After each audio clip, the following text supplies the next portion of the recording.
XRP buyback?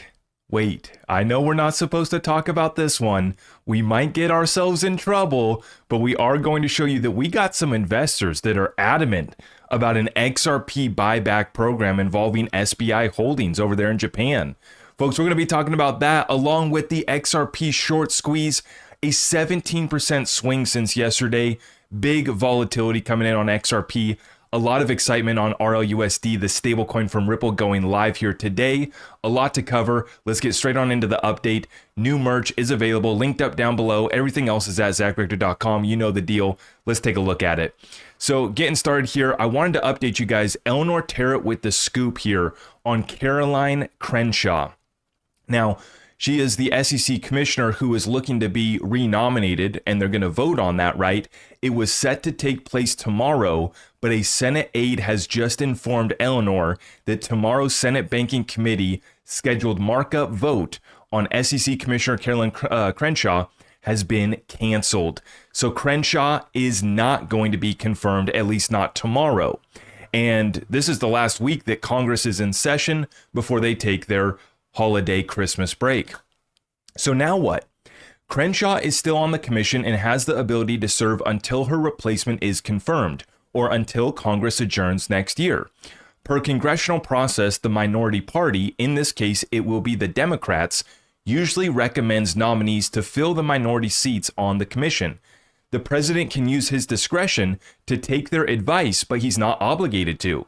So Democrats, maybe at the behest of Elizabeth I got a plan for you, Warren, could float Crenshaw's nomination again, but it would be up to President Donald Trump to decide whether to renominate her himself. And that's not going to happen. So sorry, Crenshaw. Sorry, those. And I think that it's absolutely ridiculous that we have this, what's the term? The minority party. This shouldn't be a party deal. It's just like judges, right? You're supposed to follow the law, and the law is not supposed to be political. The Constitution's not supposed to be political, left or right, up, down. Who do you believe in? Who do you love? No, the Constitution's the Constitution. It's the law of the land. And when it comes to the SEC, it's a public, service here position, this bureaucratic agency. Whether or not they should exist, that's a different conversation. But the fact that we have, we got to have a couple Democrats, we got to have a couple Republicans. No, this is about enforcing laws on the books. At least that's what it should be about. It shouldn't be a political agenda. It's absolutely ridiculous, but nonetheless, Crenshaw vote not taking place here tomorrow. So the chances of us getting Trump to pick a new SEC commissioner instead of Crenshaw, those chances just went up.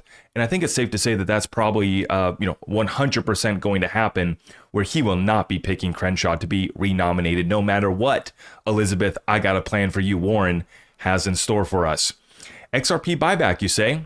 Now, huge shout out to Wrath of Kahneman for putting together this thread, breaking down and explaining what just took place with GAM Investments. That's GAM Investments. And they are investors, I guess, in SBI. They are shareholders in SBI. Now, we know CEO of SBI, Yoshitaka Kitao, he's talked about a lot of banks in Japan, all the banks in Japan using XRP. Obviously, they're big believers in XRP. But what you're going to see in this thread here from GAM is they want SBI to become the Michael Saylor of XRP, basically continuing to buy more and more XRP. And they're like demanding this, like they're saying, let's go, like get in on this XRP buyback program. And so I do have the red folder here with me. I know that we were called crazy, lunatics, whack jobs, and even scammers for coming out with a conversation about protecting XRP investors against the SEC and a government that we know confiscated the gold from us. We know they made it a law where we had to turn in, and they confiscated the gold from us in the past. So now we have a new world reserve digital currency, XRP. We're trying to acquire some, and then we have the SEC suing us, telling us that we own a security, and that every time we sell this, we're selling a security. Well, thankfully, we turned them down in the courts, and we put together this defense against the SEC and our government as a protection. Now, the conversation went into the valuation of XRP. What is the fundamental value? Is it the current price of $2.60? Is it $5 or is it $50,000? That was a valuation committee that was put together that worked on different valuation models, hypothetical models of what XRP could have been if we hadn't have been sued. Once again, we're trying to tally up the damages done. And if you can't put it together by now, the damages have been absolutely massive. But thankfully, we finally have won. And while XRP trades at a 150 billion market cap right now, we can say that just upon Trump's election, Chair Gensler saying that he's going to resign, just upon that news, we see a $120 billion unlock on XRP's market cap going from 30 billion to 150 billion. But that was a buyback conversation in our defense. This is a buyback conversation, once again, treating XRP like a reserve and very adamant that SBI needs to start acquiring a whole heck of a lot more XRP. Take a look at this. Understanding the news about GAM Investments' request of SBI a thread. It's wild to see this in an open letter addressed to SBI and Yoshitaka Kitao. You know, I didn't think that SBI or Yoshitaka Kitao could get any more bullish on XRP, but apparently GAM Investments thinks that they can. So yesterday, Crypto Airy discovered this provocative document. An SBI Holdings investor, GAM Investments, is asking SBI to consider buying back XRP. Great catch, huge shout out to Airy. The issue is that GAM is unhappy with the value of their SBI investment. The diagnosis: they believe SBI is not leveraging their Ripple and therefore XRP investment. The solution: clarify your crypto strategy and buy XRP to boost shareholder value. Okay, this is getting good. Important color: SBI owns 8 to 9% of Ripple, and that stake in Ripple's XRP holdings is theoretically worth more than SBI's entire market capitalization. GAM contends this is destroying SBI shareholder value. This is a conversation that I've had as far as the valuation of Ripple. We have an implied valuation on platforms like Link2, and Ripple equities trading on that platform for less than a $10 billion valuation. When XRP was at 50 cents, the escrow was worth 40 billion. Or sorry, 20 billion. My apologies. They had 40 billion in escrow when XRP was 50 cents. Their bag of XRP in escrow was worth 20 billion. How can the company be valued at 10 billion when their escrow alone is worth twice as much? And now, obviously, with XRP at $2.60, well, the escrow bag is worth about 80, 90, almost $100 billion. And we got a company that's trading on the private markets at a $10 billion implied valuation. I think there's a reason why Link2 sold out of Ripple stock, is because that's been flying off the shelf based off of what folks are seeing right here. Now, clearly, GAM feels the same way about SBI. It gets worse. GAM claims SBI has been unclear about crypto, especially Ripple's blockchain technology. GAM complains, quote, your company presentations, while very long and detailed, are very confusing. People who've read SBI's pronouncements over the years are nodding their heads. GAM is asking for transparency that SBI publish a live value of their XRP holdings. SBI details clearly its crypto business strategy. SBI provides a clear NAV. We'd be happy to assist your IR department to develop an investor-friendly webpage to communicate such info.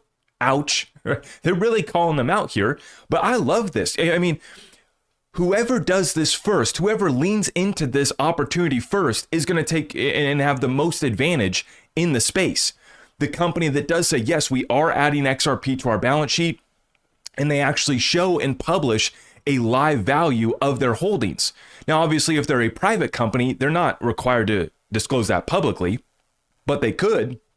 Once again, where we're moving to as a society with this internet of value is towards transparency and truth and a level playing field. And the way that you show your cards is by exactly that, showing folks that, yes, we are holding a large amount of XRP and we continue to acquire more, just like what MicroStrategy is doing with Bitcoin. Now, raising debt and the Ponzi scheme that Michael Saylor has going on, that's a little bit different story. But I appreciate what GAM is saying, urging SBI to come forward and be transparent with the XRP bag and the accumulation strategy.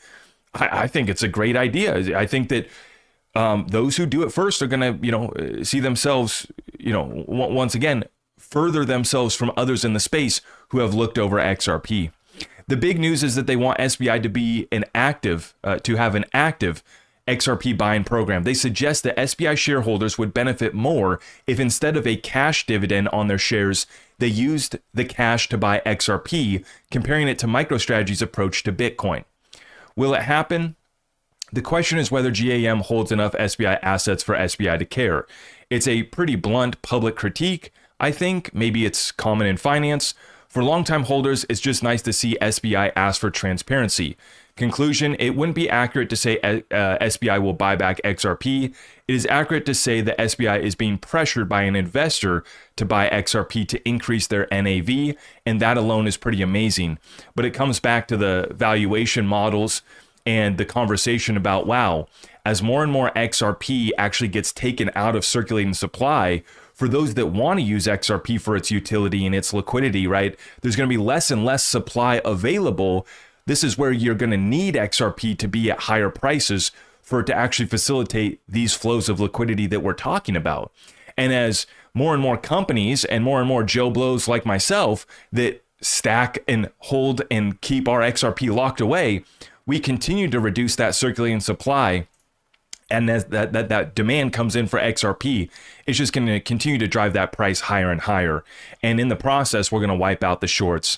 $272 million worth of XRP shorts face liquidation if XRP reaches $3, signaling a potential short squeeze on XRP.